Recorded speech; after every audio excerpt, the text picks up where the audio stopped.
अभिनेता सुशांत सिंह राजपूत की मृत्यु के मामले में जो केस चल रहा था उसमें एक नया डेवलपमेंट सामने आया है।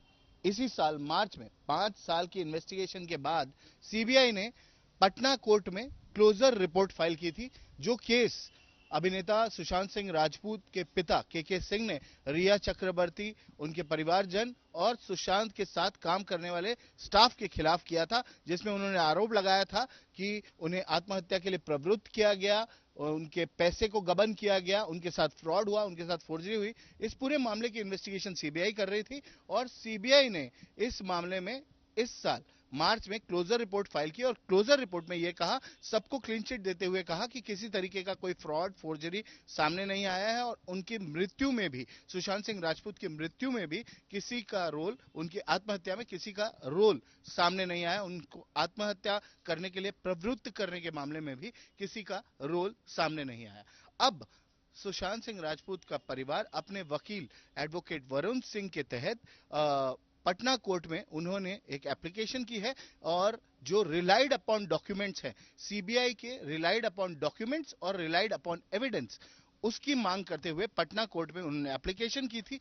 इस मामले में उनके वकील का यह कहना है, एडवोकेट वरुण सिंह का, कि 6 बार सुनवाई हो चुकी है और 6 बार ऑर्डर हो चुकी है कि सीबीआई ये एविडेंस और रिलाइड अपॉन डॉक्यूमेंट्स सब फर्निश करें, वो दे एप्लीकेंट को, सुशांत सिंह राजपूत के परिवार को दे। पर अभी तक सीबीआई ने ये डॉक्यूमेंट्स और रिलाइड अपॉन एविडेंस कोर्ट के सामने नहीं रखा है। उनके वकील एडवोकेट वरुण सिंह का यह भी कहना है कि जब तक वो देखेंगे नहीं कि एविडेंस, जो रिलाइड अपॉन एविडेंस था, जिस सबूतों को देखते हुए, जिसका निर्धार रखते हुए, जिसका आधार रखते हुए ये क्लोजर रिपोर्ट फाइल की गई और सारे आरोपियों को क्लीन चिट दी गई, वो क्या सबूत थे, वो देखने के बाद ही वो कोर्ट में इस क्लोजर रिपोर्ट को चैलेंज करेंगे। क्लोजर रिपोर्ट को चैलेंज परिवार जरूर करेगा, ये उनके वकील का कहना था, पर उसके पहले वो ये देखना चाहते हैं कि सीबीआई ने किस आधार पर, किस सबूतों के आधार पर ये क्लोजर रिपोर्ट फाइल की थी और इसके लिए वो फिर से पटना कोर्ट का दरवाजा खटखटाने वाले हैं।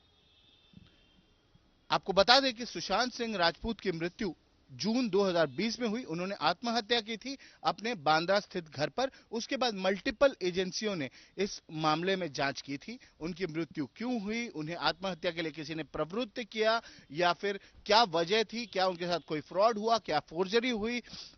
लंबी जांच मुंबई पुलिस ने की थी। उसके बाद पटना पुलिस सामने आई, जब पटना में उनके पिता ने एफआईआर करवाई, रिया चक्रवर्ती, उनके परिवारजन और सुशांत सिंह राजपूत के साथ काम करने वाले स्टाफ के खिलाफ पैसे के गबन का भी आरोप लगा कि उनका पैसा, उनका जो पैसा उनके अकाउंट में था वो गबन किया गया है, यह भी आरोप लगाया गया था उस एफआईआर में।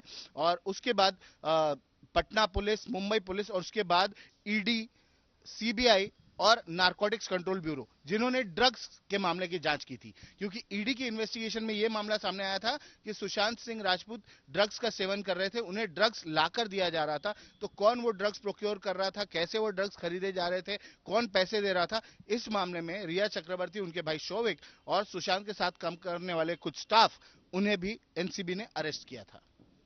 सीबीआई इस मामले की जांच कर रही थी कि क्या उन्हें आत्महत्या करने के लिए किसी ने प्रवृत्त किया, क्या उनके साथ किसी तरीके का फ्रॉड या फोर्जरी हुई, क्या उनका पैसा गबन किया गया। उस मामले में उन्होंने क्लोजर रिपोर्ट फाइल की थी, जिससे सुशांत सिंह राजपूत का परिवार अब चैलेंज करना चाह रहा है, उस रिपोर्ट को चैलेंज करना चाह रहा है। पर उसके लिए पहले उन्होंने सीबीआई का जो रिलाइड अपॉन एविडेंस और डॉक्यूमेंट्स है उसकी मांग की है। कैमरा पर्सन नितिन वर्णे के साथ दिव्येश सिंह, मुंबई, आज तक। गर्मियों की छुट्टी होने वाली थी, मेरे पापा आने वाले थे, तो हम लोग सभी खुश थे। तो मैं बेड पे चढ़ के डांस कर रहे थे, डांस कर रहा था, लेकिन वो पहले ही आ गए। फ्रीज। तो मैं उस समय तो कंटिन्यू नहीं कर सकता था ना, तो फ्रीज फ्रेम टाइप का हो गया। कसम पैदा कर